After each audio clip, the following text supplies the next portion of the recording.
அது பிறந்ததுலேருந்தே ஒரு மாற்றுத்திறனாளி குழந்தையாக இருந்ததால் ரொம்ப கவனமாக நானும் என் துணைவியாரும் வேறு அது ஒரு பெரிய இது எங்கள் வீட்டோட ஒரு குலதெய்வம் மாதிரி பார்த்தோம். நான் பேசிக்காக நாத்திகன். எல்லா கோயிலுக்கும் கூப்பிட்டாங்கன்னா போவேன், அதெல்லாம் பண்ணுவேன். ஆனால் அவங்க மனசை புண்படுத்தக்கூடாதுங்கிறதால அதர்வைஸ் எனக்கு அந்த இதில் நம்பிக்கை இல்லை, சின்ன வயசுலேருந்தே இல்லை. சின்ன வயசுலேருந்தே இல்லாமல் போச்சு, அது எப்படின்னு தெரியல. அது இப்போவுமே அதில் உறுதியாக இருக்கிறேன். அதில் அந்த பையனை, சின்ன பையனை எங்கள் குடும்பத்தை பொறுத்த வரைக்கும் காலையில் எழுந்து அவனுக்கு ஒரு வணக்கம் சொல்லிவிட்டு வெளில போகிறது, ராத்திரி படுக்க போகிறப்ப ஒரு வணக்கம் சொல்லிட்டு படுக்கிறது.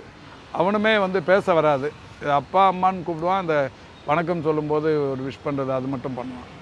அது ஒரு 36 வருஷம் வளர்த்து இந்த கொரோனாவில் பலி கொடுத்ததுக்கு அப்புறமா ஒரு மிகப்பெரிய அந்த இதிலிருந்து இழப்புலேருந்து மீண்டு வர்றதுக்கு ரொம்ப சங்கடமாயிருச்சு. இப்போவுமே ஒரு வாரத்துக்கு ஒரு தடவையாவது நான் வீட்டுக்கு போய் லேபர் காலனி போய் ஒரு சின்ன சிலை வச்சுருக்குறோம், அந்த சிலையோடு உட்காந்து கொஞ்ச நேரம் பார்த்துட்டு வருவேன்.